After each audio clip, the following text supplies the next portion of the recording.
민주당은 농해수위 소속 의원들과 또 송미령 장관이 내일 만나서 당정 협의를 갖는다 이렇게 밝혔습니다. 송 장관이 새로운 국정기조에 맞춰서 앞으로 어떻게 업무를 할지 논의하는 자리가 될 것이다 이렇게 밝혔습니다. 이번에는 일부 장관 후보자들의 도덕성 관련 의혹들 짚어보겠습니다.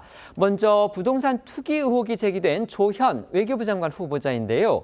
조 후보자의 아내가 20여 년 전에 서울 용산의 도로 부지를 지분 쪼개기 방식으로 샀는데 매입 몇 개월 뒤에 이 지역이 뉴타운으로 지정이 되면서 10억 원가량의 차익을 본 사실이 드러났다. 지금 이게 논란이 되고 있습니다.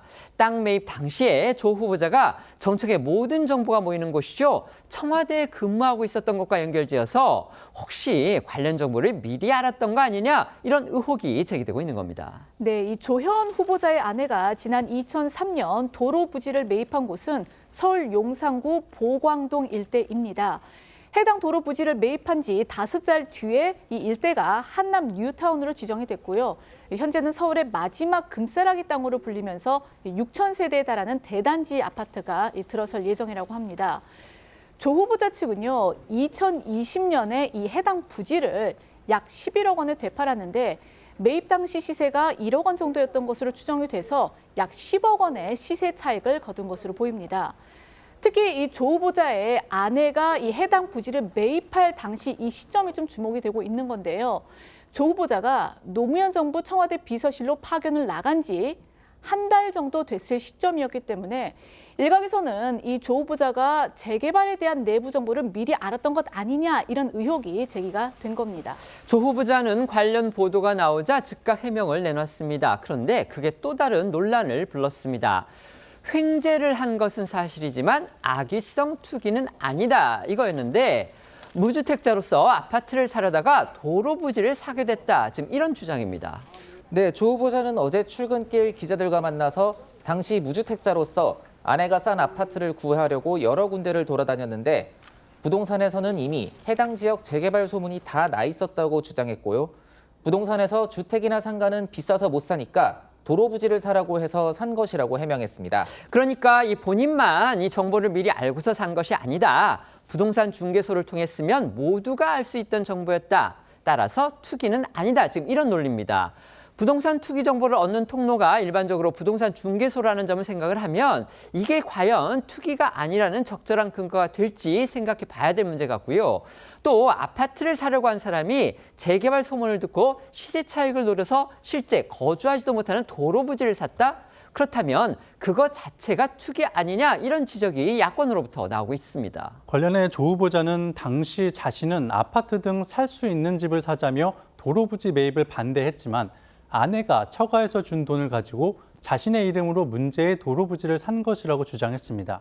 2020년 10억 시세 차익을 내고 되판 것에 대해선 재개발이 확정된 뒤 해당 부지의 가격이 계속 오르고 있었고 아내는 조금 더 있다가 팔자는 의견을 내기도 했지만 당시 문재인 정부에서 고위공직자는 아파트 2채를 보유하면 안 된다고 해서 자신이 원칙을 지키기 위해 판 것이라고 밝혔습니다. 하지만 관련 의혹을 보도한 뉴스원은 부동산 업계에서 도로 부지 매입은 재개발 무산 시 투자금을 날릴 위험이 크지만 보유하는 동안 주택수에 포함되지 않아 다주택 중과세 등 세금을 피할 수 있고 재개발이 되면 아파트 입주권을 받을 수 있어 고위험, 고수익 자산으로 분류된다며 이른바 선수들의 정보로 꼽힌다고 전했습니다. 때문에 일각에선 조 후보자가 재개발 확정이란 내부 정보를 활용하지 않았겠냐는 의혹을 계속해서 제기하고 있습니다. 저희 TV조선에서 취재한 부동산 업계 관계자 목소리도 들어보겠습니다. 완전 고급 정보 나도 좀 알고 싶어. 날릴 수가 있어. 재개발이 안 되면 무용지. 사립되기 전에 샀다는 거는 좀 내부 정보가.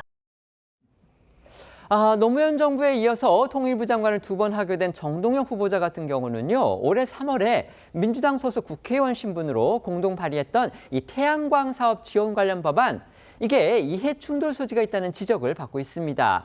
정 후보자의 아내와 자녀들이 일종의 가족법인인 태양광 관련 회사를 운영하고 있다는 사실이 밝혀졌기 때문입니다. 네, 이 정동영 후보자가 올해 3월 공동 발의로 이름을 올린 법안은요. 영농형 태양광 발전 사업 지원에 관한 특별 법안입니다. 이 인허가 절차를 간소화하고 사용 기한을 연장하는 등 이 태양광 산업 지원 방안을 골자로 하고 있는 법안인데요.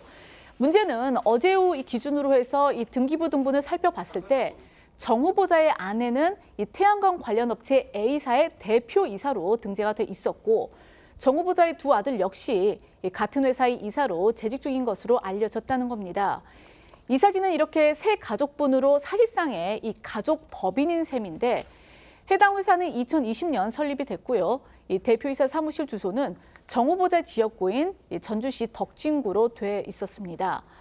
또 이 정 후보자가 앞서 말씀드린 대로 공동 발의한 법안은요. 이 태양광 사업 컨설팅이나 태양에너지 발전 설비 등에 대한 교육과 정보 제공 등도 명시를 하고 있는데 이 해당 회사가 태양광 발전 및 운영 컨설팅업 등을 사업 목적으로 두고 있다라는 점도 논란이 되고 있습니다. 법조계선 당장 이해 충돌 소지가 있다라는 지적이 나왔습니다. 정 후보자 측이 또 해명을 했죠. 네, 일단 정 후보자 측은요, 이 해당 회사가 올해 초에 자산을 매각 양도해서 사업을 종료했다고 밝혔습니다. 그러니까 정 후보자가 공동 발의한 법안과 이 회사는 아무 관련이 없다라는 건데요. 해당 법안을 공동 발의한 것은 그리고 또 이 입법 취지에 동의해서였다라고 설명을 했습니다. 하지만 이 앞서도 짚어드린 대로 어제 기준으로 해서 이 등기부 등본상에 이 정 후보자 아내가 여전히 해당 회사의 대표이사로 등재돼 있어서 사업 종료 여부나 또 시점을 둘러싼 논란이 아직까지 남아 있다 이런 지적이 나오고 있습니다. 장관 후보자 인선 잡음이 계속 이어지고 있습니다. 조현 외교부 장관 후보자의 경우에는요, 이제 부동산 투기 의혹이 제기가 되니까 한 10억쯤 벌었을 것이다 이렇게 추정이 되고 있습니다. 지금 그 부분과 관련해서 조 후보자 본인은 횡재는 맞는데 투기는 아니다 이렇게 얘기를 했습니다. 그리고 무주택자로서 아파트를 구하려 했다 이렇게 얘기를 했는데 또 막상 산 땅은 아파트를 지을 수가 없는 도로 부지.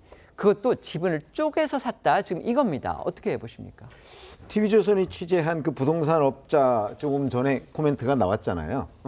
그랬듯이 이 도로 부지라는 거는요, 그 부동산에서 그 저희 경험으로 보면 권유하지 못합니다. 왜 그러냐면 그것 잘못 투자했다가는 그거 완전히 다 없어지는 돈이 될 수 있거든요. 네. 그렇기 때문에 이 도로 부지를 샀다는 것은 그것도 본인은 뭐 그 일반 아파트로 들어갈 돈이 없어서 3억 원을 투자해서 샀다고 하는데 그거는 사전에 그 거기가 재개발 구역으로 편입된다는 사실을 모르고서는 할 수 없는 행위일 가능성이 아주 높다고 저는 봅니다. 저희도 부동산 거래 많이 해봤지 않습니까? 네. 그렇기 때문에 저런 식으로 해명을 한 걸 가지고 과연 일반 국민들이 믿을 수 있을까? 일반 국민들 여러분들도 시청자분들도 다 그 적어도 몇 번씩은 부동산 거래를 해보셨을 거거든요. 특히 네. 수도권에 사시는 분들은 재개발, 재건축 이런 대상도 가서 뭐 부동산 그 관련 그 업소나 뭐 이런 데 다 문의해 보셨을 겁니다. 네. 그랬을 때 저런 식의 거래라는 거는 저는 납득할 수가 없다. 결국 이제 조현 후보자의 지금 해명, 뭐 횡재냐 투기냐 뭐 이런 걸 떠나서 여하튼 저런 식의 거래는 그 우리가 납득하기가 아주 어려운 아주 특이한 거래다. 저는 그렇게 생각합니다. 네. 일단은 의혹이 제기되는 단계이니까요. 앞으로 후보자에 대해서 청문회도 남아있고 또 후보자가 관련된 해명을 더 자세하게 내놓을 기회는 계속 있다라고 생각은 듭니다. 다만 중요한 논란의 핵심은 결국 미리 이 재개발 정보에 대해서 알고 있었는지 이런 부분이 핵심이 될 텐데요. 일단 후보자의 지금으로서의 설명은 당시에 사실 부동산 업계에 관련 소문이 있었다라는 것이고 그 소문이 이미 뭐 조현 후보자만 알았던 뭐 그 배우자만 알았던 것이 아니라 일반인들도 알 수 있는 상황이었다라고 한다면 뭐 내부 정보로 이용했다거나 이렇게 보기는 어려운 측면도 있겠다라는 판단도 듭니다. 그리고 이미 이 부지가 2020년에 이미 이제 매도를 한 것으로 보이고요. 또 뿐만 아니라 그 매입 과정에서도 본인이 반대했었다라는 의견을 표명하고 있기 때문에 앞으로 있을 과정 중에서 어떤 해명과 어떤 자료를 내놓는지를 좀 보고 판단해도 늦지 않다고 생각합니다.